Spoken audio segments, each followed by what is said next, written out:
They broke my arms for fun, she cried, barely standing in the dirt outside the store. Folks turned their backs, but one man didn't. A giant from the mountains, quiet as stone, stepped forward and carried her away. No one knew where or why. But when the church bell stopped ringing and the wind fell still, folks started whispering about the girl, about the man, and what they were hiding from, because something happened up in those hills, something no one dares talk about. When justice fails and mercy is all that's left, what kind of man answers a child's cry? Every story brings us a little closer together. Before we dive in, drop a comment with where you're tuning in from. It's a joy to see how far this family of listeners reaches. The morning frost bit deep in Cottonwood Ridge as townspeople huddled near Mason's General Store, their breath clouding in the crisp Colorado air. The wooden boardwalk creaked under shifting boots while folks traded whispered words about spring thaw and the climbing cost of sugar. "Heard it's up to 15 cents a pound in Denver," Sarah Miller said, adjusting her woolen shawl. But talk soon turned, as it often did, to the mountain man sitting alone on a barrel at the edge of the gathered crowd. Jonas Craig's broad shoulders and scarred hands marked him as different from the shopkeepers and miners. His presence drew sideways glances, though none dared meet his steady gaze. "Ain't natural way he lives up there alone," Tom Wheeler muttered, just loud enough to hear. "Year-round in that cabin above timberline." The morning chatter died suddenly as a figure stumbled into the street. The girl couldn't have been more than 16, her dark hair tangled, her dress torn and muddied. Her arms hung at impossible angles, swollen purple beneath the sleeves. Several townsfolk gasped as she collapsed in front of the store steps. "They broke my arms," she whispered, her voice barely carrying across the sudden silence. "For fun." Her eyes fluttered closed as she slumped forward into the dirt. The crowd drew back, muttering. Some turned away entirely. Mrs. Miller covered her mouth with trembling fingers, recognizing the girl's Cheyenne features. No one moved to help. No one except Jonas Craig. He rose from his barrel without a sound, his movements deliberate as mountain stone. The crowd parted as he approached the fallen girl.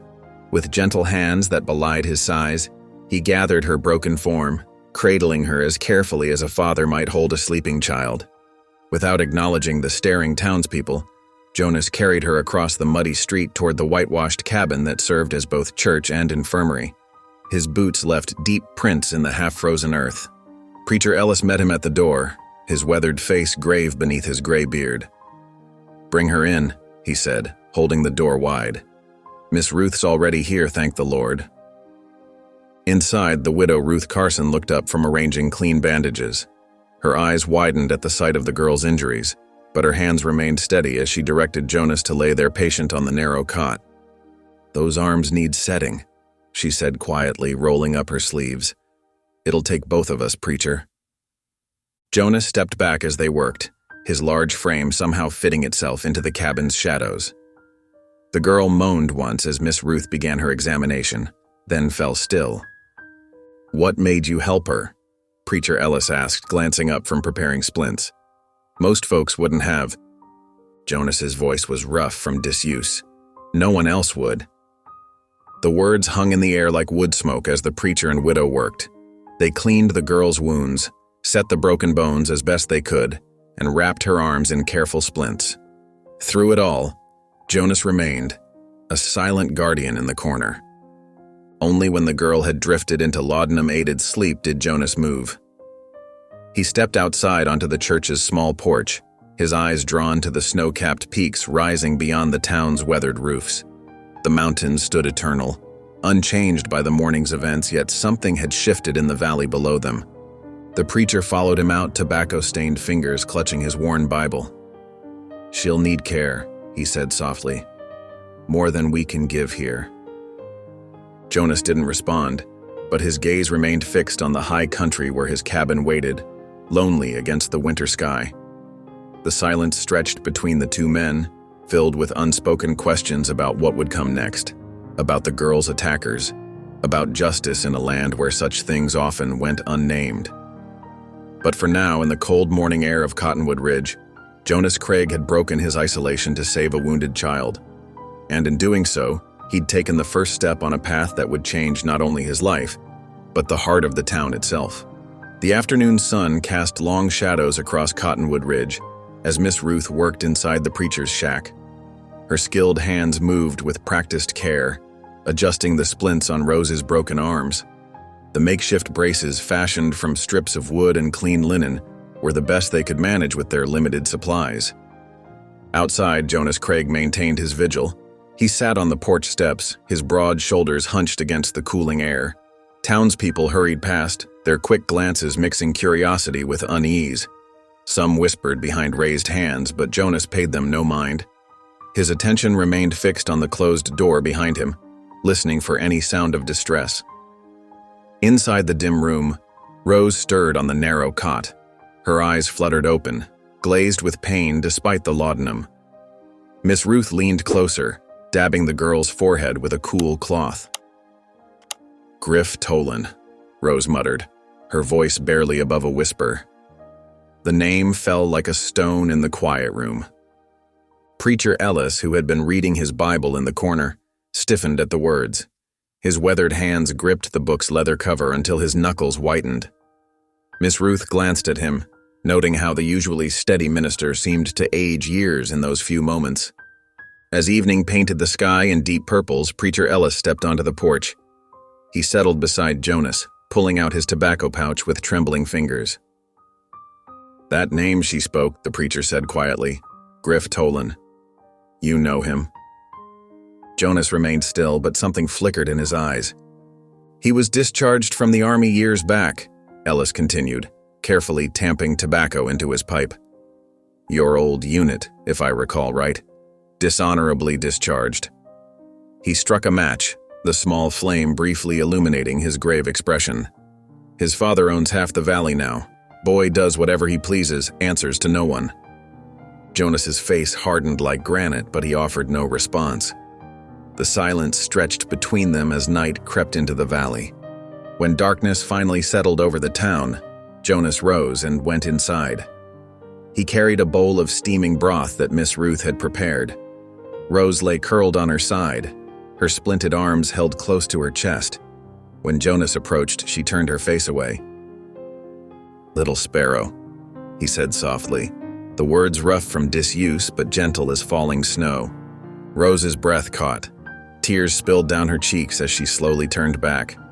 Her eyes met Jonas's, finding something there that made her tremble. "You need strength," he said, holding out the bowl. After a long moment, Rose nodded. Jonas helped her sit up, supporting her as she sipped the warm broth.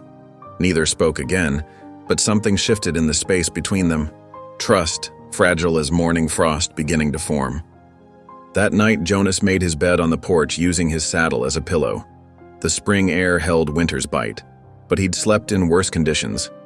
His ears stayed tuned to any sound from inside, ready to wake at the slightest disturbance.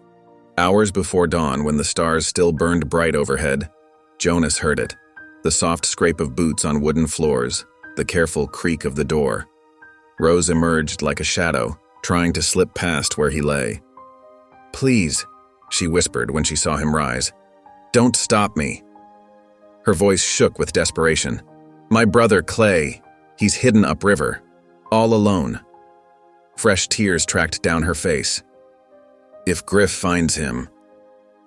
Jonas stood slowly, his massive frame blocking the porch steps. Rose backed away, her splinted arms held protectively before her. "He's just 9 summers old," she pleaded. "I told him to stay hidden in our sacred place, but he's been alone 2 days now. I have to get back to him." Her words tumbled out faster. "Griff, he likes hurting things that can't fight back. If he finds Clay..." She couldn't finish the thought. Jonas saw raw fear in her eyes, not for herself, but for her brother. It was the same look he'd seen too many times during his army days, on the faces of mothers trying to shield their children from harm. Rose swayed slightly, still weak from her injuries. "Please," she whispered one final time. "I have to protect him." The pale light of dawn was just beginning to touch the mountain peaks when Jonas led his pack mule from the small stable behind Preacher Ellis's shack.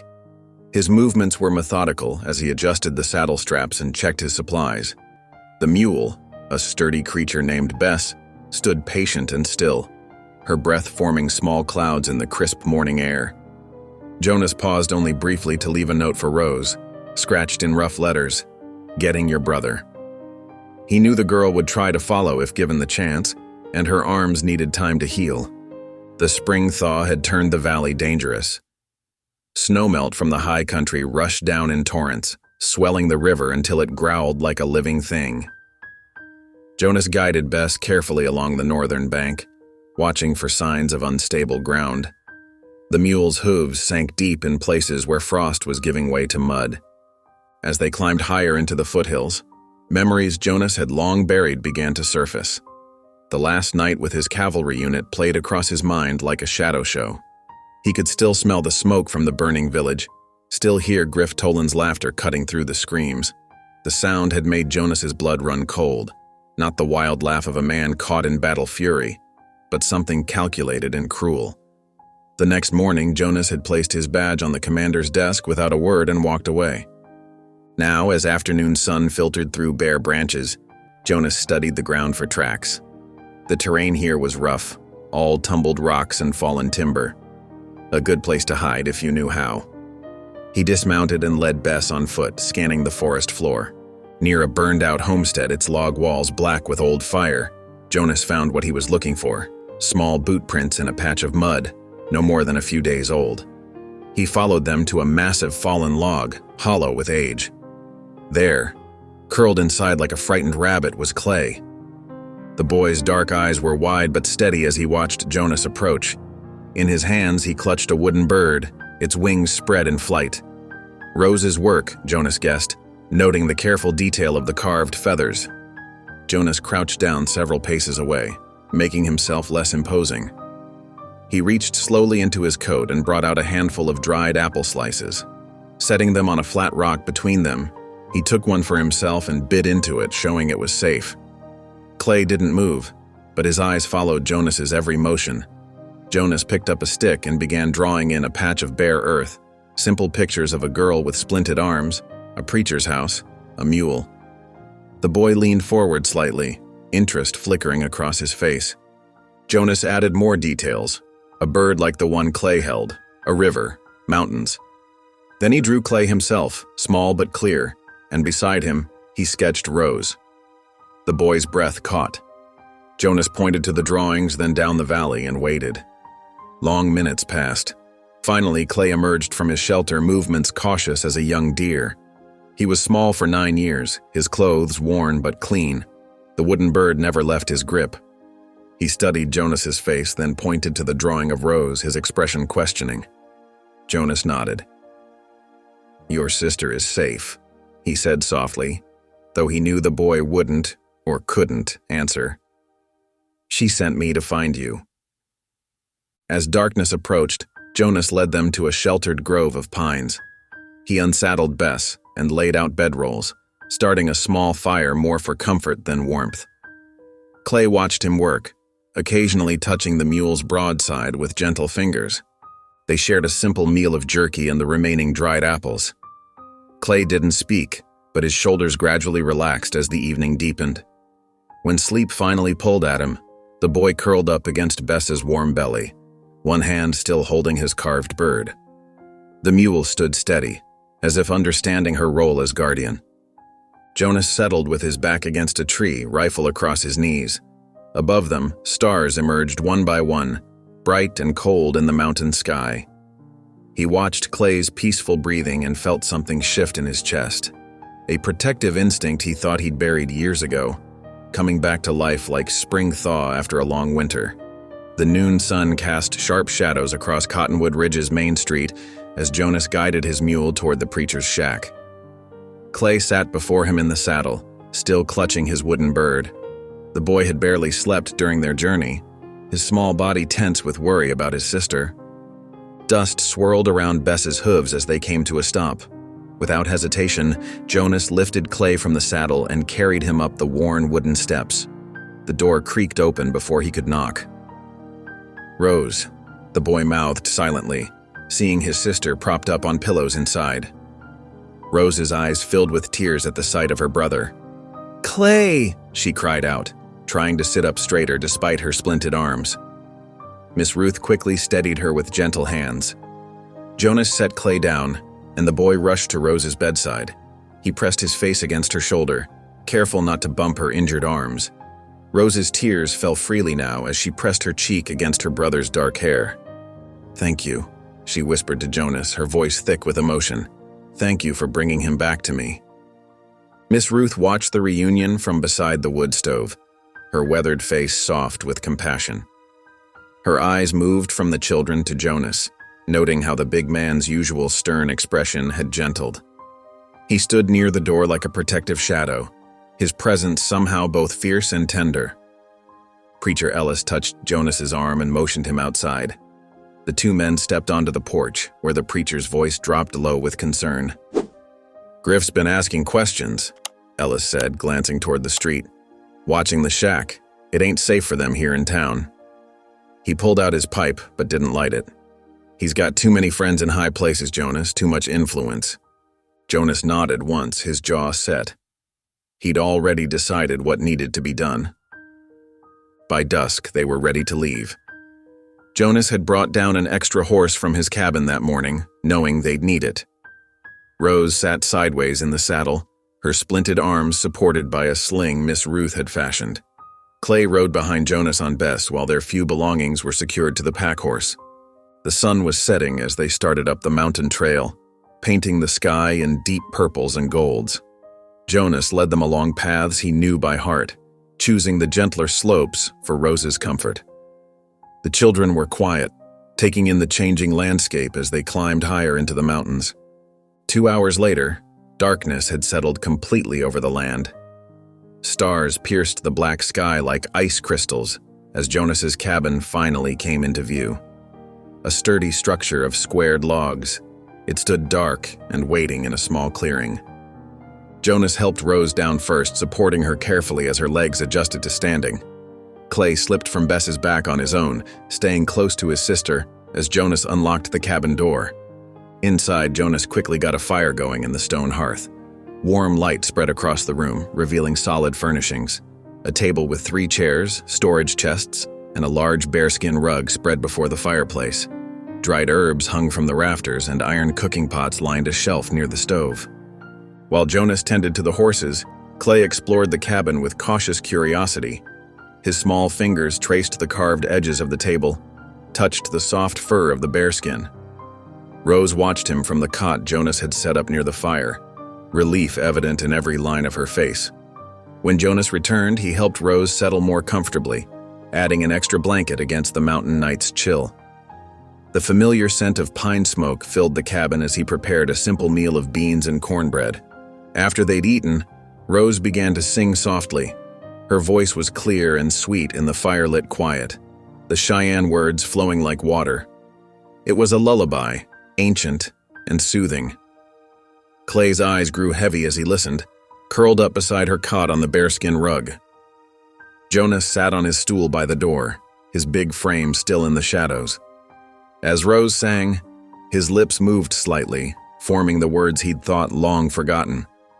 His late wife had sung this same lullaby, teaching him the meanings of each phrase, dreams of swift horses, of summer grass, of family circles unbroken.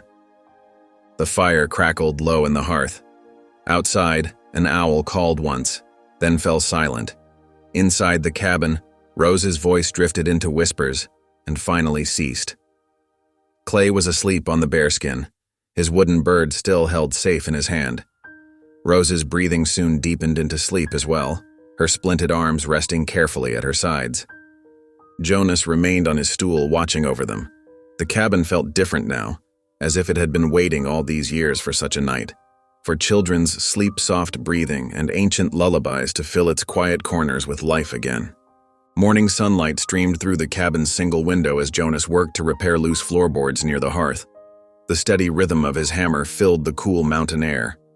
Rose sat in a chair nearby, directing Clay as he swept sawdust into neat piles with a broom almost as tall as himself. "A little more to the left, brother," Rose said softly. Though her arms were splinted, her voice remained strong and sure. Clay nodded, carefully guiding the dust toward the door. Jonas paused his work, watching the boy.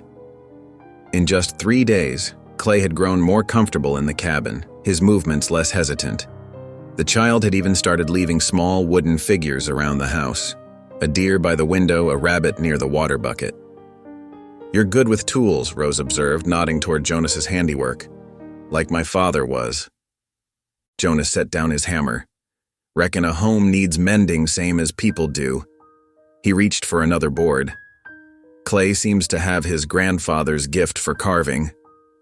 Rose smiled as Clay brought out his latest project, a small bird taking shape under his careful knife strokes. Jonas had shown him how to hold the blade safely, guiding those small hands with the patience of a born teacher. "It's a meadowlark," Rose explained, watching her brother work.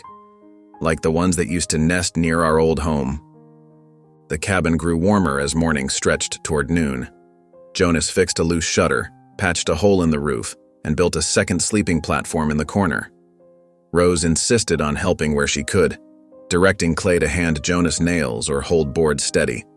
Her quiet strength reminded Jonas of another woman who had once made this cabin feel like home. Down in Cottonwood Ridge, different scenes were unfolding. Griff Toland's boots echoed on the sheriff's office floor as he paced, his usually charming smile twisted into something harder. "Those Indians are thieves," he declared, fixing the sheriff with a stern look. "That girl Rose? She stole valuable items from my father's ranch, and now that mountain hermit Jonas Craig is harboring them." Sheriff Wilson shifted uncomfortably in his chair.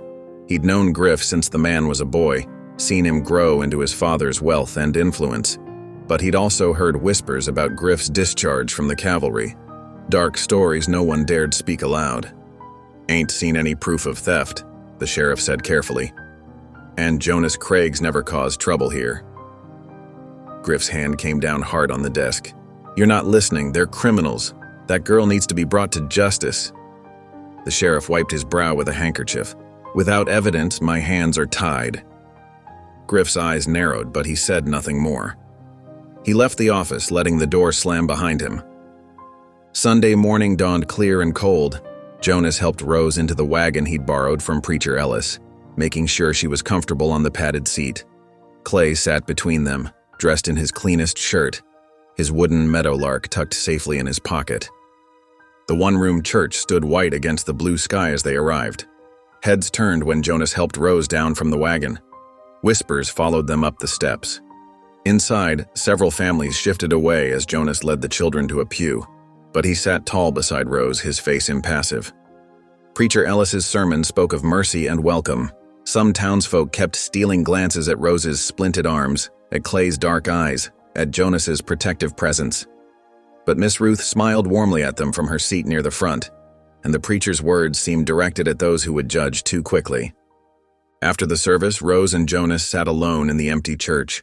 Sunlight filtered through simple glass windows, casting rainbow patterns on the wooden floor. Clay played quietly outside under Miss Ruth's watchful eye. "Why don't you pray anymore?" Rose asked suddenly, her voice gentle but direct. "I watched you during the service. Your lips never moved." Jonas was silent for a long moment, his big hands clasped loosely in his lap. When he finally spoke, his voice was rough with memory. "I stopped the day I watched a man laugh while burning children's toys," he said. "Couldn't reconcile a God who'd let such things happen. Couldn't find words worth saying after that." Rose looked at her splinted arms, then back at Jonas. "Sometimes the prayers that matter most are the ones we speak through our actions," she said softly. "Like when a stranger carries a broken girl to safety." Jonas met her gaze, something shifting behind his eyes. Outside, Clay's wooden meadowlark caught the sunlight, its wings seeming almost ready to take flight. The mountain air grew warmer as spring crept higher into the slopes above Cottonwood Ridge. Patches of ground emerged from beneath melting snow, revealing tender green shoots reaching for sunlight. Inside Jonas's cabin, similar transformations were taking place. Rose's strength returned slowly but steadily. Her splinted arms no longer caused her to wince with every movement, though they remained awkward and stiff. She had taken to sitting in the wooden chair by the window, watching the snow retreat and listening to Clay's quiet footsteps as he explored the cabin's surroundings. Jonas maintained his gentle vigilance over both children. Though he spoke little, his actions spoke volumes. Fresh cornbread appeared each morning, warm blankets were tucked around sleeping forms at night, and careful hands steadied Rose whenever she needed to move about the cabin. Clay seemed to bloom under Jonas's quiet care. The boy spent hours watching Jonas work, whether he was chopping wood or mending tools. Sometimes Clay would sit nearby, whittling with focused concentration, his small hands growing more confident with each passing day. One afternoon, as golden light slanted through the cabin's window, Clay approached Jonas with unusual purpose. The boy's hands were cupped carefully around something, and his eyes shone with anticipation. Jonas set aside the trap he'd been mending and gave Clay his full attention.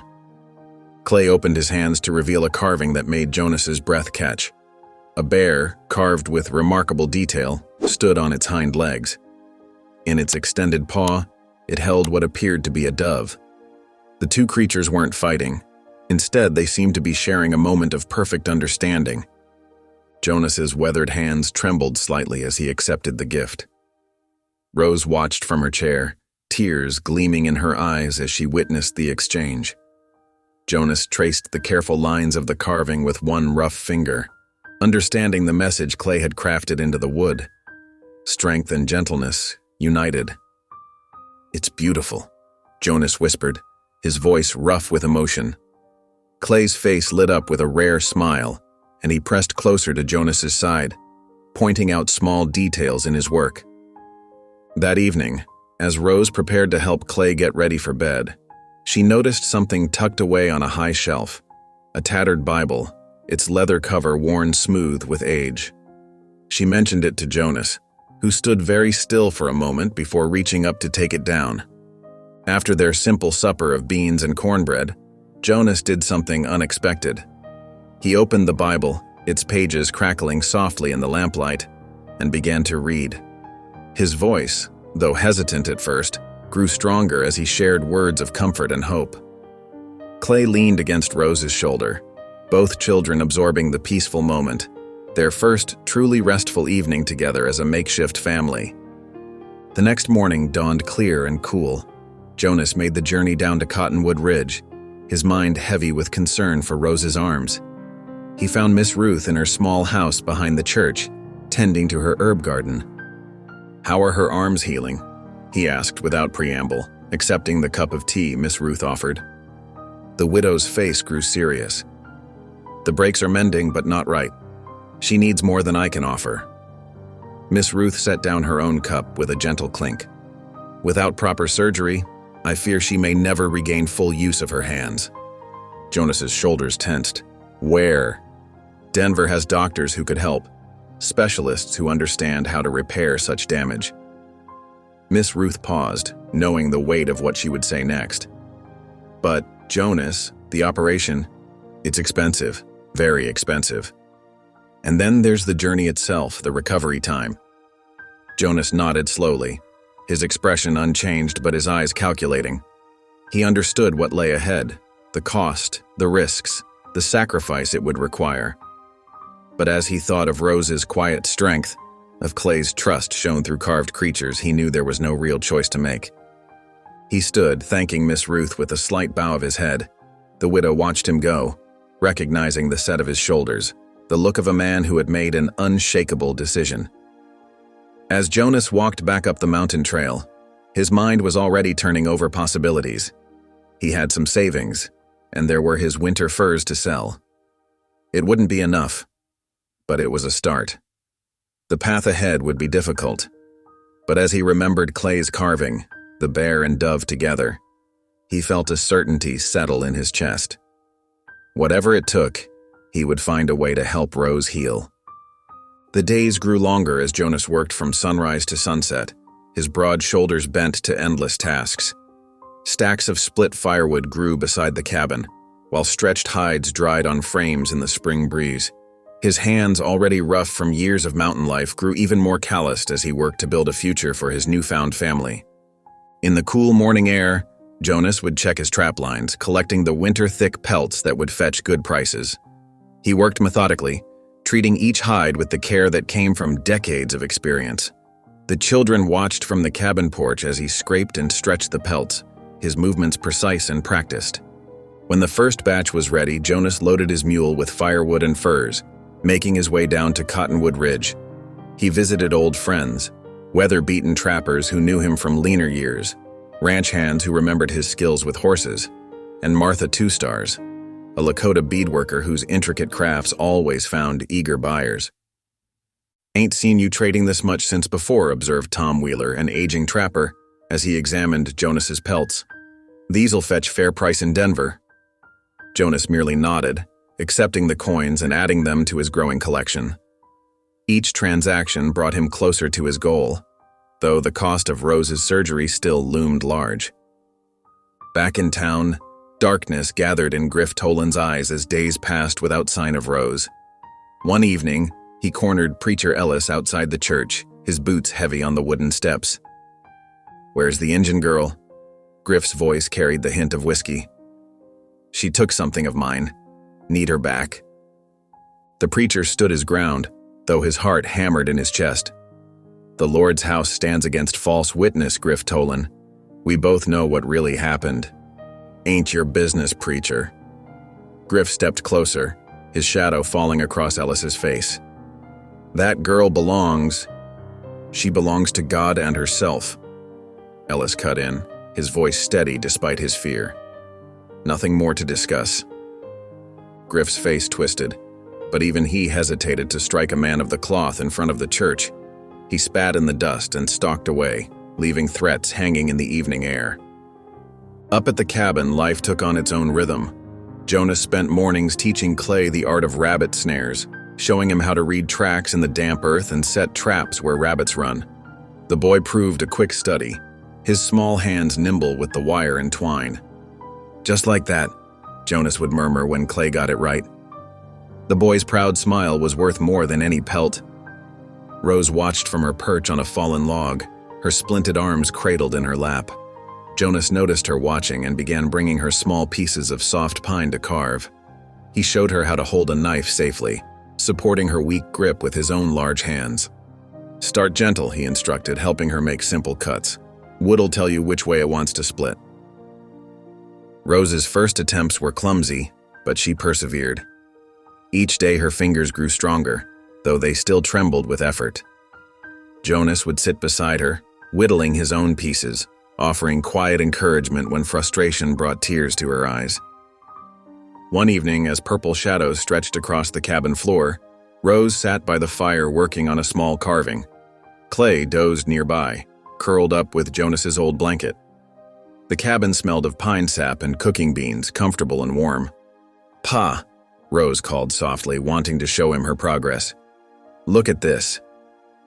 Jonas froze, his coffee cup halfway to his lips. The word hung in the air between them, unexpected and powerful. Rose realized what she'd said and ducked her head, suddenly unsure. Jonas set his cup down slowly, his throat working. He crossed to where she sat and placed a gentle hand on her shoulder.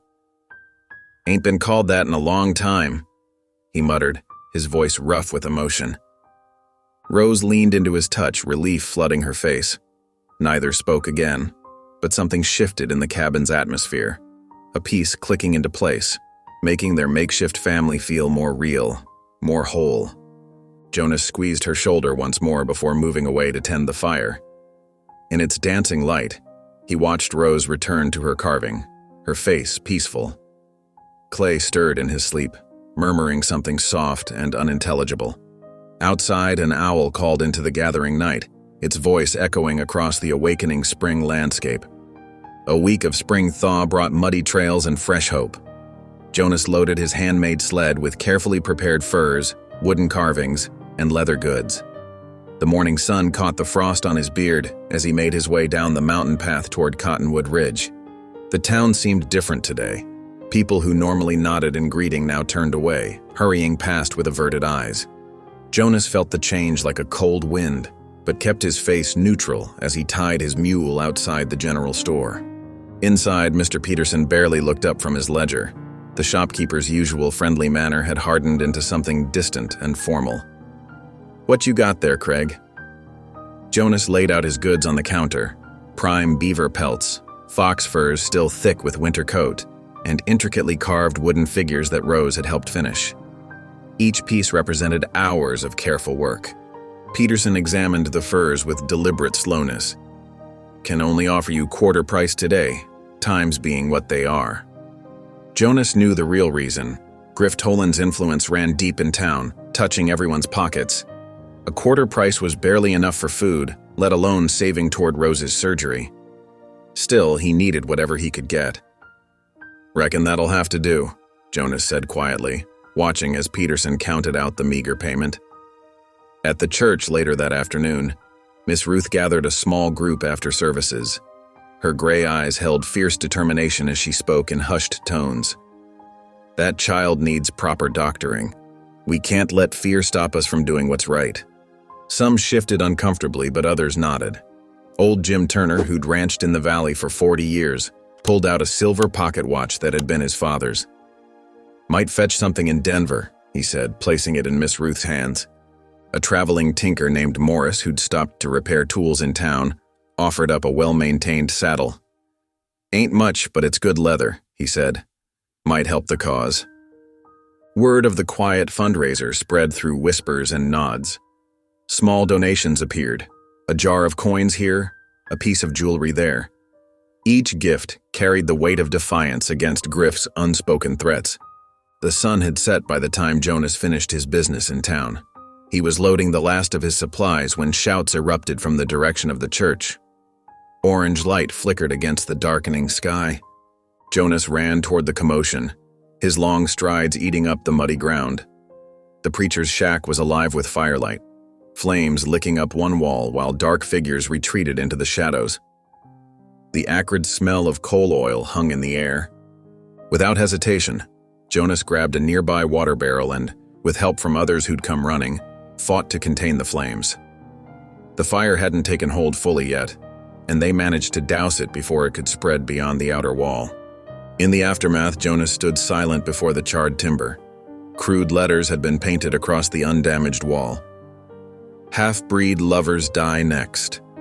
The white paint dripped like tears in the lamplight. Preacher Ellis emerged from the smoke-filled doorway, his face streaked with soot, but his eyes clear. He gripped Jonas's arm. "Don't let this poison your heart, brother. That's what he wants." Jonas's hands clenched into fists at his sides. The urge to hunt down Griff and his men burned hotter than the flames they'd just extinguished. But Rose's face flashed in his mind. Her trust, her healing spirit. Violence would only prove Griff right about him. "Ain't gonna give him the satisfaction," Jonas finally said, his voice low and controlled. The preacher nodded, understanding the cost of such restraint. "The Lord sees all accounts, Jonas. Justice will come in its own time." Jonas helped secure the shack and make sure the fire was completely out before starting his journey home. The moon cast long shadows as he walked through patches of lingering snow, each step measured and deliberate. His body yearned to turn back, to answer violence with violence, but his spirit held firm. The higher he climbed, the clearer his purpose became. Rose and Clay needed more than a protector. They needed someone to show them a better way. The path ahead would require a different kind of strength than what his fists could provide. The Sunday morning dawned clear and crisp, with spring sunshine warming the weathered boards of Cottonwood Ridge's small church. Townsfolk filed in slowly, their boots scraping against the wooden steps as they gathered for the spring council meeting. Preacher Ellis paced near the door, his weathered face creased with worry. When he spotted Jonas approaching with Rose and Clay, he stepped forward quickly. "Brother Jonas, perhaps today isn't—" "They need to hear this," Jonas said quietly, guiding Rose with a gentle hand on her shoulder. Clay stayed close to his sister's side, clutching a small wooden carving. Inside, the usual Sunday quiet was replaced by the low murmur of concerned voices. Griff Toland lounged in a front pew, his boots propped up irreverently on a hymnal shelf. His smug smile widened as Jonas and the children entered. The church fell silent. Rose held her head high despite her splinted arms, though Jonas felt her tremble slightly. He led them to a pew near the back, where Miss Ruth quickly made space for them. Mayor Thompson called the meeting to order, but before he could speak, Griff stood up. Reckon we ought to address the real issue here, he drawled, turning to face the congregation. Got ourselves a mountain man harboring thieves and half-breeds, bringing shame to our good Christian town. A few mutters of agreement rippled through the crowd. Griff's father, perched like a well-fed hawk in his usual seat, nodded approvingly. Jonas rose slowly to his full height. The floorboards creaked under his boots as he walked to the front, each step measured and deliberate. He stopped at the pulpit, his large hands resting lightly on the worn wood. Reckon I should tell you all a story, Jonas began, his deep voice carrying to every corner of the church. Story about a girl whose only crime was being born Cheyenne. About a man who broke her arms for sport, then watched her crawl away in the snow. His eyes found Griff's, holding them steady. Same man who burned children's toys in a village raid 3 years ago. Laughed while he did it, too. Griff's smug expression faltered. You can't prove nothing, he snarled, hand twitching toward his gun belt. Don't need to prove what these good folks can see with their own eyes, Jonas replied calmly, gesturing toward Rose's splinted arms. What they've been choosing not to see. He turned to address the congregation directly. Been watching this town a long time, seen how fear can make good people quiet, how silence can make evil men bold. His voice softened. But I've also seen a little girl sing healing songs while her arms mend crooked, seen her brother carve beauty from broken things.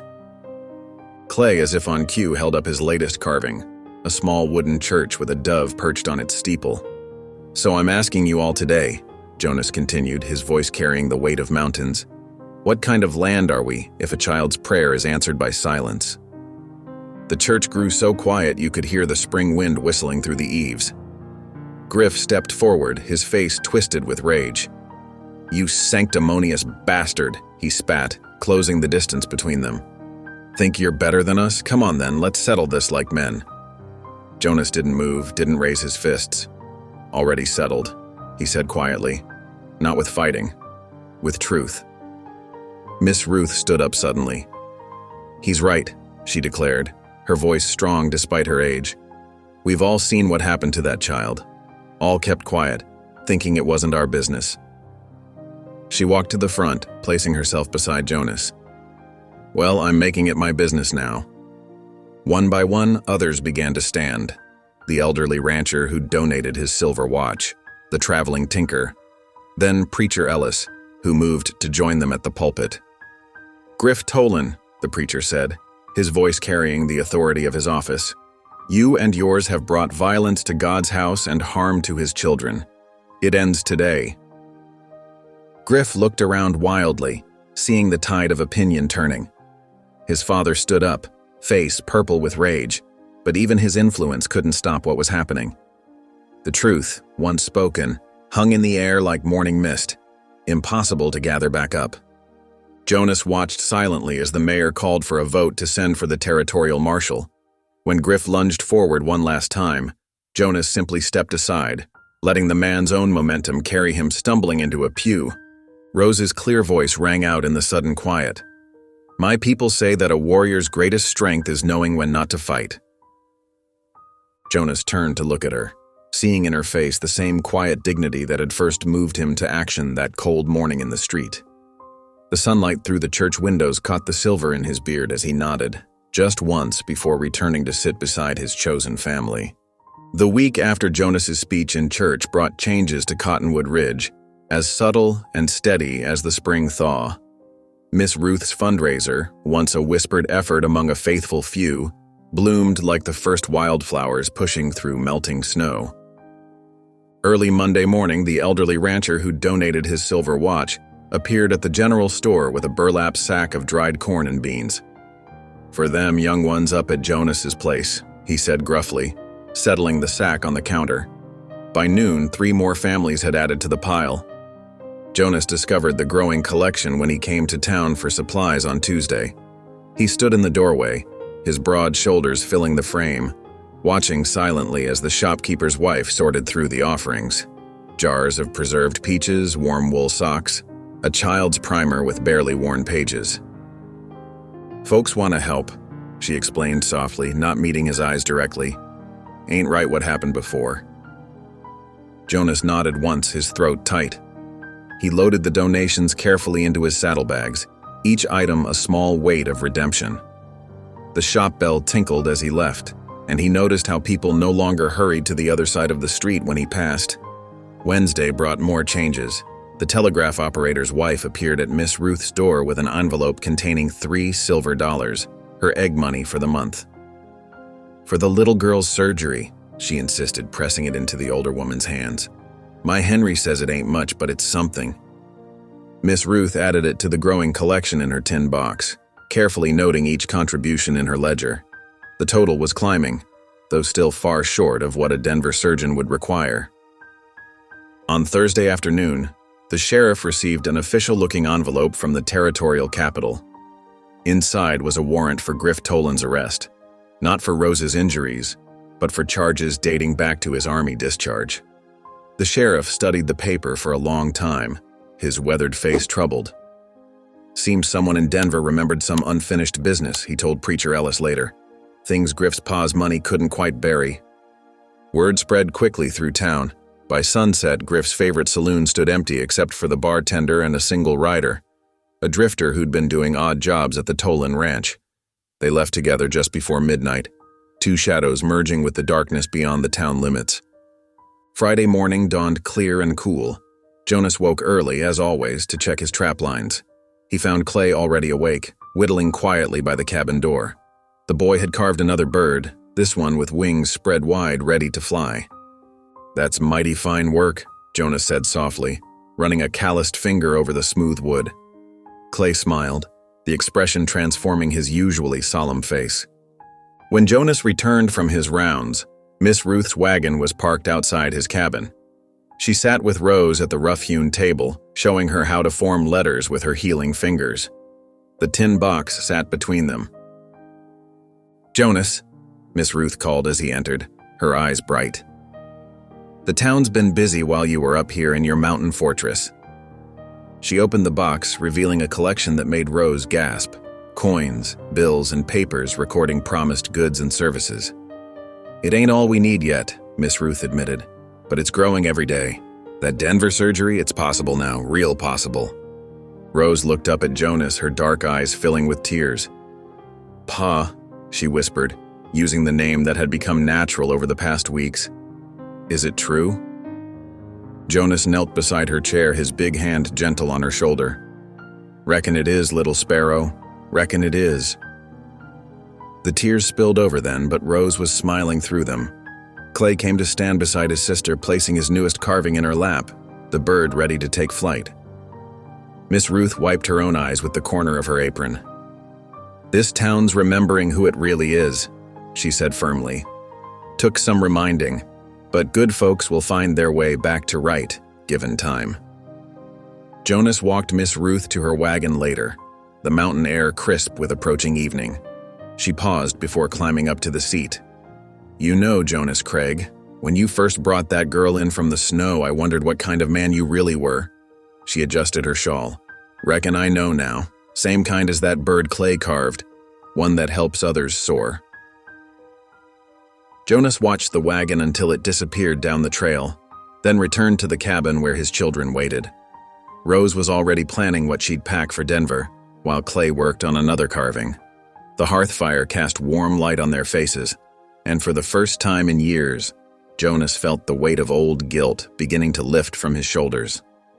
Hope, he realized, was like spring in the mountains. It came slowly, but it came surely, melting away the frozen places in people's hearts just as surely as sunshine melted snow. The mountain spring brought warmer days, but Jonas still rose before dawn to prepare for their journey.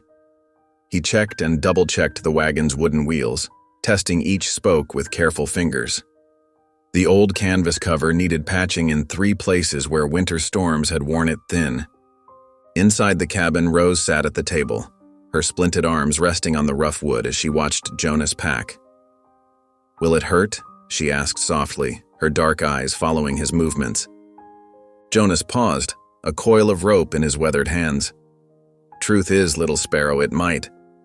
But sometimes hurting is part of healing." He secured the rope and gave her shoulder a gentle squeeze. Clay worked quietly in the corner, his knife moving steadily over a piece of pine wood. Shavings curled around his feet like pale ribbons. He'd been carving since sunrise, determined to finish his gift for Preacher Ellis before they left. Miss Ruth arrived mid-morning, her arms full of bundles wrapped in clean cloth. "Willow bark tea for the pain," she explained, tucking the packages carefully into a wooden crate. "And dried meat, hardtack, cornbread. The trail to Denver's long even in good weather." She'd packed other things too: clean bandages, honey for healing, dried herbs that smelled of summer. Each item was labeled in her neat hand, with instructions Jonas could read to Rose when they made camp. "4 days if the weather holds," Miss Ruth said, studying the sky. "Rivers'll be high with the thaw. Take the high trail past Miller's Creek. It's longer, but safer this time of year." Clay appeared at the wagon holding his finished carving. He'd shaped the wood into a pair of hands folded in prayer, the details so fine you could see the knuckles and fingernails. Miss Ruth's eyes grew damp when she saw it. "For the preacher," Clay whispered, speaking one of his rare words. Jonas nodded approvingly. They left Cottonwood Ridge as the sun climbed toward noon. The wagon wheels creaked under their supplies: food, blankets, the money the town had gathered, and 3 hearts full of nervous hope. Rose sat beside Jonas on the driver's bench, while Clay nestled in back among the supplies, still whittling. The first river crossing came 2 hours later. Spring melt had turned the usually gentle stream into a churning mass of brown water and floating debris. Jonas tested the depth carefully before urging the horses forward. Rose held her breath until they reached the far bank, her good hand clutching Jonas's sleeve. They made camp that night in a sheltered grove of aspens. Jonas built a fire while Rose supervised Clay gathering kindling. The boy had a gift for finding the driest wood, even after rain. They ate Miss Ruth's cornbread and listened to coyotes singing in the distance. The second day brought mud, thick wheel-grabbing mud that made the horses strain and Jonas mutter under his breath. By midday, they'd covered less ground than he'd hoped. But Rose didn't complain, even when the jolting wagon made her arms ache. She just hummed softly, teaching Clay trail songs their mother had sung. The third morning dawned clear and cool. They crossed 2 more rivers, these easier than the first. The trail climbed steadily now, winding through stands of pine and patches of lingering snow. Jonas kept one eye on the sky, watching for storm clouds. They reached Denver late on the 4th day, the city's buildings rising sudden and strange after so many days in the wilderness.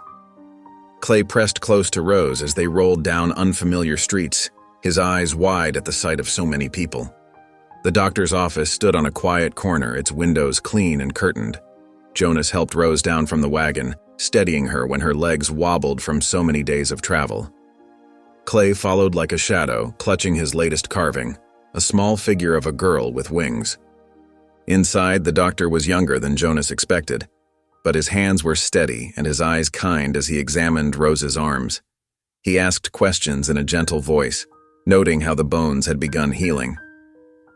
"I can help," he said finally, looking from Rose to Jonas. "But I must be honest. The surgery will be difficult. There will be pain, and I cannot promise her hands will work exactly as they did before." Rose straightened her shoulders. "Will I be able to carve again? Like my brother?" The doctor smiled. "With time and patience, yes. The bones will need to be reset properly, and then there will be exercises to strengthen your fingers. But you're young and strong." Jonas felt something tight in his chest begin to loosen. He watched Rose's face brighten with hope, saw Clay slip his hand into his sister's good one.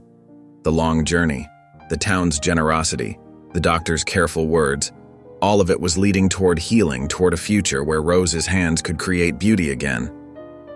"When can you begin?" Jonas asked, his voice rough with emotion. "Tomorrow morning," the doctor replied. "For tonight, rest. You've come a long way." Jonas paced the narrow hallway outside the operating room, his boots wearing a path in the wooden floor. The carved bear and dove figure Clay had made sat heavy in his calloused palm. Every few steps, his thumb traced the dove's wings, seeking comfort in the smooth grain of the wood. Morning light filtered through tall windows, casting long shadows that crept across the walls like reaching fingers. From behind the closed door came muffled voices, the clink of metal instruments, and occasionally, worst of all, Rose's soft whimpers of pain. In the waiting room down the hall, Clay sat cross-legged on the floor, surrounded by papers and charcoal sticks the nurse had given him. His small hands moved with careful purpose, sketching line after line. Jonas watched the boy work between his rounds of pacing, noting how Clay's drawings always came from somewhere deep inside his heart. The morning stretched into afternoon. Jonas declined offers of coffee and food from the kindly nurses, his stomach too knotted to accept anything. He'd faced down bears in the mountains and survived winter storms that could freeze a man solid. But this waiting, this helpless, endless waiting, tested his strength like nothing before. Clay finished his drawing and brought it to Jonas. On the paper, rendered in soft charcoal strokes, was Rose, but not as she lay now in the operating room. This Rose stood tall and strong, with great feathered wings spreading from her shoulders toward heaven. Jonas swallowed hard and squeezed Clay's shoulder. "That's real fine work, son," he said softly. "Your sister's got angels watching over her today." The sun had moved well past its peak when the operating room door finally opened. The doctor emerged, removing his cloth mask and wiping his brow. Jonas straightened, his heart thundering against his ribs. Clay pressed against his leg, clutching the hem of Jonas's coat. "The surgery was successful," the doctor announced, his tired face breaking into a smile. "We've reset both arms properly this time. The bones should heal straight and strong now." Jonas's legs went weak with relief. He steadied himself against the wall, still gripping Clay's drawing in one hand and the carved bear in the other. "She's young and healthy," the doctor continued. "That's in her favor. But the recovery will take time and patience. She'll need to exercise her hands daily once the initial healing is done." They were allowed to see her an hour later, after she'd been moved to a recovery room. Rose lay pale against white sheets, her arms carefully bandaged and splinted, but her eyes were clear when she opened them, and she managed a small smile at the sight of Clay's drawing. "Look at my wings," she whispered. "Maybe they'll help me heal faster." The church-run boarding house became their home for the weeks that followed. It was a plain building with narrow stairs and creaking floors, but the women who ran it had kind faces and gentle hands. They gave Jonas and Clay a small room next to Rose's, and always seemed to have extra portions at supper time. Jonas found work at the rail yard, hauling cargo and helping load wagons. The work was hard, but the pay was steady. Each evening, he'd return with his day's wages and sometimes small treats, a piece of candy for Clay, or a bright ribbon for Rose's hair. Rose's days filled with small victories and steady progress. The doctor visited regularly, showing her exercises to keep her fingers from growing stiff. She practiced holding spoons, turning pages, and eventually holding a knife to whittle soft pine the way Clay did.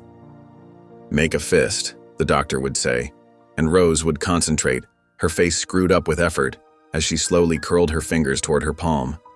The first time she managed to close her hand completely, tears rolled down her cheeks. Jonas pretended not to notice as he wiped his own eyes.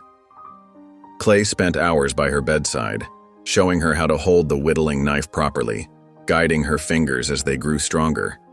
Together they carved simple shapes: stars, hearts, little birds with spread wings. "See?" Rose would say, holding up her latest creation. "My hands remember how to make beautiful things." Jonas watched them work together, saw how Rose's determined spirit pushed through the pain, how Clay's quiet patience gave her strength. The carved bear and dove sat on the windowsill of their room, catching the morning light, a reminder of how far they'd come and the hope that carried them forward.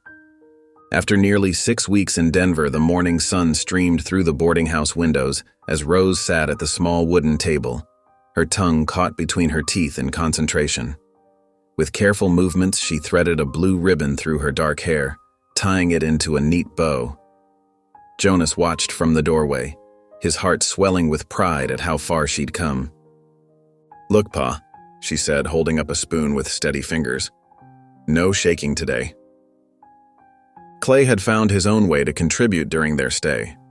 His delicate wooden carvings, bears, eagles, and frontier scenes, caught the eye of the parish priest, who began displaying them in the church vestibule. Visitors would leave coins or small bills which Clay carefully saved in a tin box under his bed. One crisp Sunday morning during the packed service, Rose tugged at Jonas's sleeve. Before he could stop her, she was making her way to the front of the church, her steps sure despite her still healing arms. "I want to tell you about a man," she began, her voice clear and strong. "When I was broken and bleeding, folks turned away. But this man didn't raise a fist or speak angry words. He just picked me up and carried me to safety." Her eyes found Jonas in the crowd. "He's our pa now, me and Clay's. Not by blood, but by love and choice." Jonas ducked his head, but not before several people saw the tears tracking down his weathered cheeks. He said nothing, but his shoulders straightened with quiet pride. The journey back to Cottonwood Ridge took 5 days through greening valleys. As their wagon crested the final hill, they saw a small crowd gathered at the edge of town.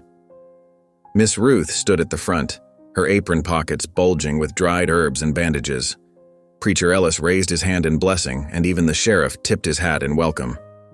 Clay scrambled down from the wagon first, clutching something wrapped in burlap. With careful movements, he unveiled a wooden sign he'd spent weeks perfecting. The letters were carved deep and sure, Craig Family Carvings. Jonas stared at the sign, at the word family carved with such care. Rose slipped her hand into his, her grip strong and steady now. "Well, Pa?" she asked softly. "What do you think?" Jonas cleared his throat, but no words came. Instead, he squeezed Rose's hand and nodded, letting his silence speak of love and belonging, of broken things made whole again. The cabin welcomed them home like an old friend. Rose hung fresh curtains in the windows while Clay arranged his carving tools on a new workbench Jonas had built. The familiar scent of pine and wood smoke filled the air, mixing with the aroma of Miss Ruth's welcome home stew simmering on the hearth. As spring deepened into summer, Cottonwood Ridge began to change. The townsfolk who had once crossed the street to avoid Jonas now stopped to chat, asking his advice about tracking game or surviving mountain winters. The schoolmarm invited him to speak to the children about frontier life, and Jonas found himself sharing carefully chosen stories about respect for the land and its first peoples. Clay's carvings took pride of place in the mercantile's front window. Mr. Peterson, the shopkeeper who had once shortchanged Jonas on furs, now displayed the boy's work prominently, marking each piece with care. "Finest craft work this side of Denver," he'd tell customers, pointing out the detail in Clay's latest piece, a family of bears fishing in a stream. One bright afternoon, a well-dressed stranger passing through town noticed Rose helping at the general store, her movements graceful as she arranged jars on high shelves. "My word," the woman remarked, watching Rose's nimble fingers at work. "Such elegant hands you have, child." Rose paused, her eyes distant for a moment before clearing. "They weren't always," she said softly. "Some men broke my arms, for fun." She turned toward the window where Jonas could be seen splitting firewood in the late summer light. "But God sent someone to heal me." Jonas looked up just then as if feeling their gaze. His weathered face softened into a smile, no longer the rare sight it once had been. Rose smiled back, the gesture as natural as breathing. That evening, they gathered on the cabin's wide porch, watching the sun paint the mountains gold. Clay sat cross-legged on the steps, working on a new carving by the last light. Rose passed around bowls of beans and cornbread, her movements sure and strong. Jonas leaned back in his chair, listening to the evening bird song mixing with the soft scrape of Clay's knife against wood. They ate without hurry, sharing the simple meal in comfortable silence. A family formed not by blood, but by choice, by love, by the healing that comes when broken things are mended with gentle hands and patient hearts. As darkness settled over the valley, Rose reached for Jonas's hand, and Clay leaned against his leg. Together they watched the first stars appear, safe and whole at last. If this story made you pause, reflect, or even smile, don't forget to subscribe. I post daily, and the next story might be exactly what you need to hear.